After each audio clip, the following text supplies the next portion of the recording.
Good evening, ladies and gentle people. It is June 3rd, 2010, and this is Day 9 Daily number 130. Did a little something special today. I went up to my barber and I said, I have an important show tonight. If you could just give me Egon from the Ghostbusters, I'd be much obliged. So, of course, today I am here as fashionable as ever. Yes, thank you. I have this erupting forehead. And we got some exciting matches today. We'll get to all that good, fancy stuff in a sec. Just, however, wanted to say that I did do a daily yesterday, and I kind of crashed all my streaming software in the middle of it. So I don't actually have that uploaded yet because I need to edit out a huge portion. So hopefully that'll get done at some point. But just wanted to let you know, won't be up soon because it is in pieces. But anyways.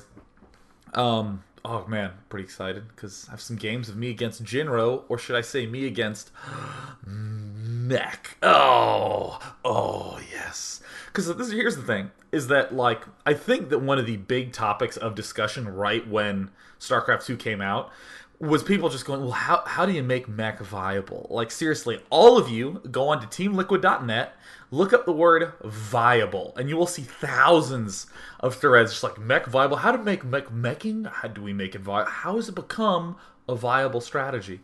And then they did one little teeny change. They just made the tank fire explode in the middle of the target instead of at the front of a target, and then everyone's just mech is bullshit, overpowered. Oh my god. Oh, they don't know what they're doing there at Blizzard. It's well, nothing really was changed that much. So, you know what is cool about today's daily? First of all, not only do I manage to win a game, and that's the best part ever, is that I actually played a whole bunch of games with Jinro. These are Protoss versus Terrans, and Protoss versus Terran, especially on an ugly map like Blistering Sands, very, very hard for Protoss to deal with mech there, and we'll see that when this loads up. What's something I had to say about this? What was it that I was going to say? Something about mech. Here, let me drink some coffee and perhaps regain my train of thought. Oh yeah. But, it's me playing against Mech, against Jinro, and in the recent patch changes, in the most recent patch that literally is probably going to be happening in the middle of the daily, all the Mech stuff got nerfed. So of course, much to the happiness of all the people who are StarCraft players and we're all just going to be, oh my god, now everything's fair again, because now I can start winning and all that good stuff. But, what I especially like about this is that I was feeling more and more comfortable with the old mech where everything was super insanely absurdly strong. And it's so important that whenever you're dealing with something really tough, just not to give up, just to keep hanging in there, keep chug-a-lug-a-lugging, and just continue to search for solutions, because what solution Jinro and I discussed eventually turned out to work out super, super well. But the thing is that I don't know if this is the experience with most people. When I start losing, I actually want to play more. I get more motivated to continue playing. So I played Jinro probably 8 or 9 games, and I don't know how often you guys have played against mech, but playing against a mech player are some long-ass games. We were playing for 30 hours. I mean, because mech players just sit there and siege tanks, and they're I'll build and expand here. And then if I build 100 turrets and 100 Vikings, I don't even have to move. And then I just kind of win. And that's not actually very fun to play against until you do the little Day 9 style stuff. So one thing I did want to note that was pretty awesome is that I have this friend Joe, and Joe's super into fishing. I know him from high school, and we chat every now and again. And I don't know if this is your experience where you because I'm into StarCraft. I don't know if perhaps that's the best way to put it, but I'm into it. And he and a lot of people I know keep trying to make analogies for what their life's like to what my life is like with StarCraft. Because I was actually telling Joe, I was Joe, I literally played 10 games against Jinro, couldn't crack this build, I could not figure out a way to defeat it, and I finally figured out a style that worked, and it clicked, and it felt so good. And he's oh man, I know exactly what you're talking about. Sometimes when I'm fishing, and I'm out on that lake, I know she's out there somewhere. I know the big catch is there. And whenever I get her, it just feels like everything's right. I'm why are you calling the fish her? Just say there's a big fish and you'll want to catch a big fish. But of course, when I'm on the phone, I can be like, yeah, man, Starcraft is a lot like sitting still for 8 hours drinking until fish sort of falls for it. But either way, Joe, proud of you and your fishing. But of course, not as much adrenaline as what I'm used to. But anyways, coming right over here. So what we're first going to see, we're actually going to be watching many games today. Oodles and oodles of games. So you get a good sense of what's going on. Kind of similar to what we did yesterday in that video that ended up crashing.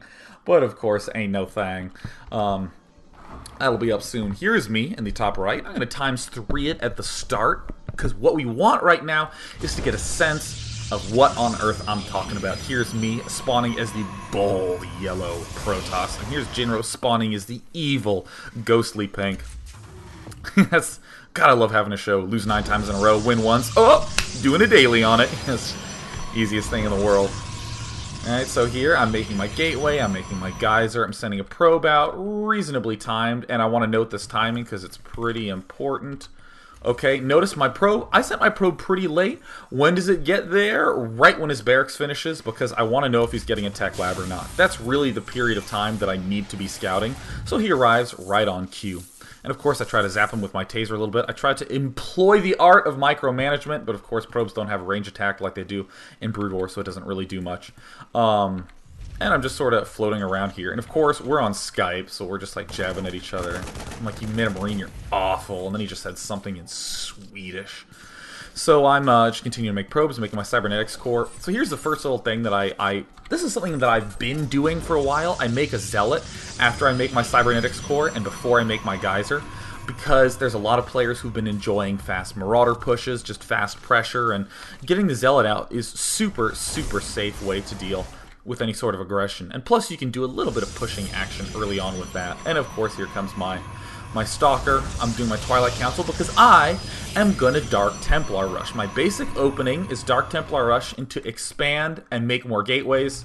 And Jinro is of course meching. And we'll focus on his build a little bit more in a moment, but for the most part, I pretty much am just continuing to make Stalkers. I'm making only Zealots now because I want to save my gas, because I know that when this Twilight Council finishes, I will almost have 250 gas, and if I made any Stalkers or Sentries, that would eat into this.